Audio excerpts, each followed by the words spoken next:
ये देखिए आज जो है हम आ चुके हैं क्लास 8 में। इसमें जो है विज्ञान से इसमें जो है टेस्ट होने वाला है, जिसमें हम क्वेश्चन भी पूछेंगे और ये बच्चे जो है जवाब भी देंगे। चलिए इस चैनल में जो है जो भी ये वीडियो डाला जाए देखें और अच्छा लगे तो इसे शेयर कीजिएगा। चलिए सबसे पहला क्वेश्चन है कि बल किसे कहते हैं। इसमें जो आपका 5 नंबर जो चैप्टर है यह है बल से जोड़ आजमाइश।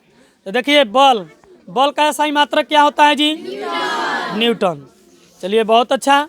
बल का SI मात्रक न्यूटन। बल की परिभाषा बोलें।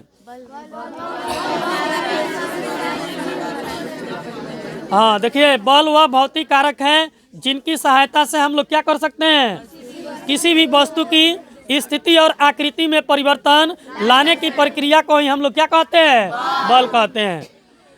उसकी स्थिति और आकृति में जो परिवर्तन आते हैं उन्हें हम लोग क्या कहते हैं, बल कहते हैं। तो इसको जो है याद रखना है, समझ रहे हैं ना। बल का परिभाषा सभी लोगों को याद है? चलिए बहुत अच्छा। चलिए गुरुत्वाकर्षण बल किसे कहते हैं? इसी में आता है गुरुत्वाकर्षण। हाँ पृथ्वी, सही है। पृथ्वी किसी वस्तु को अपनी केंद्र की ओर जिस बल से आकर्षित करती है उसे हम लोग क्या कहते हैं, गुरुत्वाकर्षण बल कहते हैं। क्या कहते हैं जी? गुरुत्वाकर्षण बल। बल कितने प्रकार के होते हैं, कौन कौन से? हाँ देखिए तो संपर्क बल किसे कहते हैं? संपर्क बल होगा ना जी। देखिए संपर्क बल उसे कहते हैं जिसमें मनुष्य जो है अपनी हाथों से यानी संपर्क करें। संपर्क बल के उदाहरण क्या क्या से कौन कौन से होते हैं? घर्षण बल, सही है। हाँ पेशीय बल, ये भी सही है। आगे दो ही होते हैं। चलिए घर्षण बल भी होते हैं, एक तनाव बल भी होता है जिसको हम लोग डोरी से बांध कर लटकाया जाता है। जैसे मान लें किसी रस्सी में किसी वस्तु को बांध कर लटकाते हैं तो वो भी क्या है, तनाव बल बोलता है। तनाव बल कहते हैं ना जी। या उसी घर्षण बल जो होता है, घर्षण बल जो होता है वह एक वस्तु एक दूसरे वस्तुओं के पृष्ठ की सतह पर घिसकती है या सरकती है, ऐसी बल को हम लोग क्या कहते हैं, घर्षण बल कहते हैं। जो वस्तु के क्या होते हैं, विपरीत दिशा में बल कार्य करता है ना जी। चलिए इसको बहुत अच्छा आंसर आ रहा है, इसको याद रखें और गुरुत्वाकर्षण बल के भी बारे में जानें और घर्षण बल के बारे में बता ही चुके हैं। चलिए इसके बाद से देखिए चैप्टर है, कौन सा चैप्टर है जी इसमें? सूक्ष्म जीव। चलिए सूक्ष्म जीव के बारे में बताएं। सूक्ष्म जीव किसे कहते हैं? सूक्ष्म जीव कौन सा जीव होता है जी? चलिए सूक्ष्म जीवों का संसार पढ़े ना जी। उसी से क्वेश्चन है कि सूक्ष्म जीव किसे कहते हैं। हाँ देखिए वैसे जीव जो नग्न आंखों से दिखाई नहीं दें, जिसकी नग्न आंखों से दिखाई नहीं देते हैं, जिसे देखने के लिए हम लोग जो है एक विशेष प्रकार के यंत्र का प्रयोग करते हैं, जिसका नाम क्या होता है, सूक्ष्मदर्शी। कौन सा नाम होता है जी? सूक्ष्मदर्शी होता है। तो उसे हम लोग क्या कहते हैं, सूक्ष्मदर्शी के सहायता से जिस जीव को देखा जाता है उन्हें हम लोग क्या कहते हैं, उसे हम लोग सूक्ष्म जीव कहते हैं। उसी को कहते हैं जो नग्न आंखों से दिखाई नहीं दे, उन्हें हम लोग क्या कहते हैं, सूक्ष्म जीव कहते हैं। तो इसको जो है याद रखना है, सब लोग याद रखेंगे ना जी।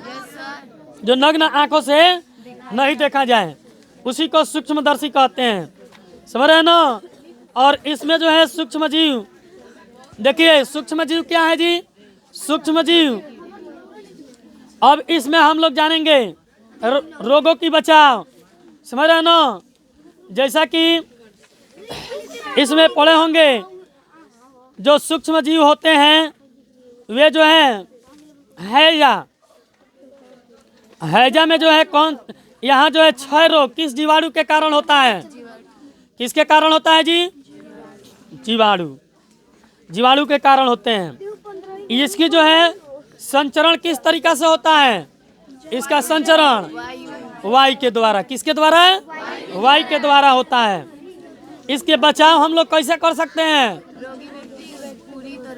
देखिए रोगी व्यक्ति को पूरी तरह से अलग रख कर सकते हैं अलग रखेंगे तभी ना इससे बच सकते हैं, नहीं रहेंगे तो क्या होगा, नहीं बचेंगे। समझ रहे ना। खसरा, खसरा भी ये क्या है, रोग है।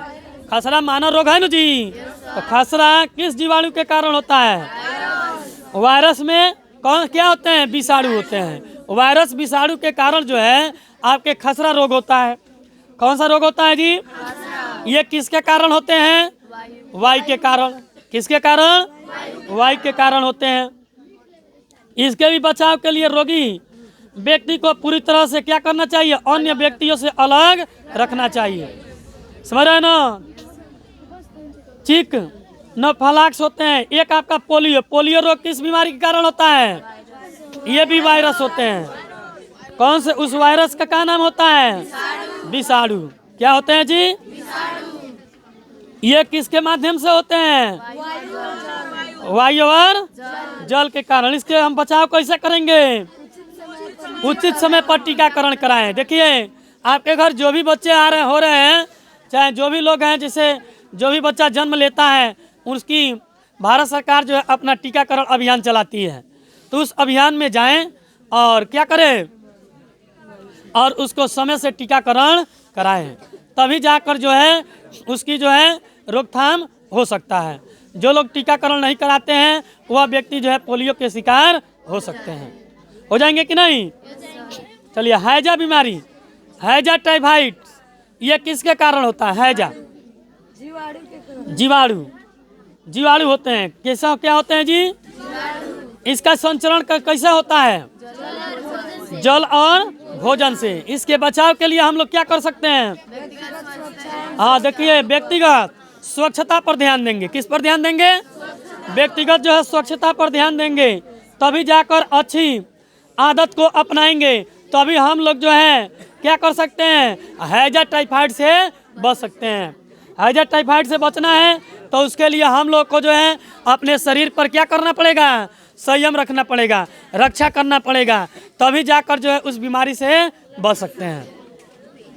चलिए, मलेरिया, बहुत लोगों को मलेरिया होता है ना जी। मलेरिया किस जीवाणु के कारण, किसके कारण होता है, प्रोटोजोआ। सभी लोगों को याद रखना है, मलेरिया किसके कारण होता है, प्रोटोजोआ। किसके कारण, प्रोटोजोआ। सभी लोग को याद रहेगा ना जी। इसका संचरण तरीका किसके माध्यम से होता है, मच्छर काटने से होता है। इस समय देखिए मच्छर की संख्या बढ़ गया है। मच्छर के बढ़ने के कारण क्या है, अपने यहाँ गंदगी, जल का जमाव, बरसात हो रहा है तो पानी निकलने का जगह नहीं है। अब देहात में भी धीरे धीरे हो रहा है। पहले शहरी क्षेत्र में ज़्यादा था, आज देखिए ग्रामीण क्षेत्र में भी धीरे धीरे आ रहा है कि नहीं जी। जैसे जैसे मान लीजिए हम लोग गांव विकास कर रहा है, उस तरीक़ा से हम लोग ये देख रहे हैं कि अपना क्षेत्र भी क्या हो रहा है, ग्रामीण क्षेत्र में भी यहाँ पर देखा जा रहा है कि मच्छरों की संख्या बढ़ गया है। और बताइए, ठंडी का इसमें मौसम है, ठंडी में भी एका दुका मच्छर लग रहे हैं कि नहीं। तो इसके बचाव के लिए हम लोग क्या करेंगे, ये जो आपके प्रोटोजोआ है, समझ रहे हैं ना, ये मलेरिया जो रोग होता है ये प्रोटोजोआ के कारण होता है। प्रोटोजोआ मच्छर में पाया जाता है। किस में पाया जाता है, मच्छर के काटने से जो है प्रोटोजोआ ये वायरस फैलते हैं, जिसकी वजह से बीमारी होता है। इसलिए चाहे इसकी बचाव करना चाहते हैं तो मच्छरदानी लगाकर सोएं, या जो भी रासायनिक जो पदार्थ जलाते हैं उससे हानिकारक भी हो सकता है। बहुत लोग देखिए हानिकारक चीज़ इलेक्ट्रिक में भी आ रहा है, उसे ज़्यादा लगा कर देखिए आपके जो है लगते हैं गंध आने। ज़्यादा दिन लगाइए, आपको बीमारी नया तरीका का हो जाएगा। सबसे अच्छा जो शुद्ध तरीका होता है वे होता है मच्छरदानी। मच्छरदानी में जो है मच्छर प्रवेश नहीं करेंगे और वे लगा कर सोना चाहिए ना जी। वो यदि लगा कर सोते हैं गर्मी के दिनों में तो आप मच्छर से बच सकते हैं, आप इस बीमारी का शिकार नहीं होंगे। चलिए, अगला प्रश्न है नाइट्रोजन चक्र। देखिए नाइट्रोजन चक्र क्या है, नाइट्रोजन चक्र कोई बताएंगे जी। नाइट्रोजन चक्र, ये क्वेश्चन बता सकते हैं, इसका आंसर अमन। नाइट्रोजन चक्र, हाँ सही बात है। देखिए नाइट्रोजन क्या होता है जी, एक स्थान से दूसरे स्थान तक उसका जो है स्थानांतरण हो, क्या हो, स्थानांतरण को ही हम लोग क्या कहते हैं, नाइट्रोजन चक्र होता है। जैसे कि जल चक्र पढ़े हैं, नाइट्रोजन चक्र पढ़े हैं। नाइट्रोजन क्या होता है, वायुमंडल में अधिक मात्रा में पाया जाता है। हम लोग पृथ्वी पर आता है, पृथ्वी के बाद दूसरा जगह जाता है, उसके बाद उससे जाता है, बढ़ता रहता है ना जी। तो इस प्रकार से हम लोग क्या करते हैं, ऐसे जो स्थानांतरण होने की प्रक्रिया है उसी को नाइट्रोजन चक्र कहते हैं। जैसे मान लीजिए वायुमंडल से नाइट्रोजन कहाँ जाता है, वायुमंडल से निकलता है तो आपके तड़ित द्वारा नाइट्रोजन का जो है स्थिरीकरण होता है, जो सीधे मिट्टी में उपस्थित नाइट्रोजन आ जाता है। मिट्टी के बाद सीधे निकलता है तो जीवाणुओं द्वारा नाइट्रोजन यौगिकों और गैसों में बदल जाता है, और गैस से निकलने के बाद कहाँ चला जाता है, वायुमंडल में चला जाता है। फिर वायुमंडल से पृथ्वी पर आता है, फिर गैस के माध्यम पदार्थ के माध्यम से फिर वायुमंडल में जाता है। इस प्रकार की जो क्रम चलते हैं ना, ऐसी ही प्रक्रिया को यानी स्थानांतरण होने की प्रक्रिया को ही हम लोग क्या कहते हैं, आप लोगों का जो है नाइट्रोजन चक्र कहते हैं। देखो कितना हो गया। चलिए इसे हम लोग क्या कहते हैं, नाइट्रोजन चक्र कहते हैं। सभी लोग याद रखेंगे नाइट्रोजन चक्र। देखिए जल का भी होता है, जल चक्र भी, जल चक्र के बारे में भी समझ लीजिए। जल जो होता है इसका देखिए वायुमंडल में जैसे बारिश होता है, बहुत लोग कहते हैं कि बादल का निर्माण, बादल क्या करता है, पृथ्वी से जो है पानी को अवशोषित करता है। जैसे प्रकाश जब निकलते हैं ना सूर्य के, तो उसके माध्यम से क्या होता है, ये जो बरसात का पानी होता है वो सीधे वायुमंडल में जाता है और जाकर बादल का निर्माण करके फिर वर्षा जल के साथ जमीन पर आता है। फिर ये पानी वायुमंडल में यानी आकाश में जाता है ऊपर की तरफ। ऐसे ही आने जाने की जो प्रक्रिया है ना, इसी को हम लोग क्या कहते हैं, जल चक्र कहते हैं। कौन सा चक्र जी, जल चक्र कहते हैं। चलिए इस वीडियो में आज तक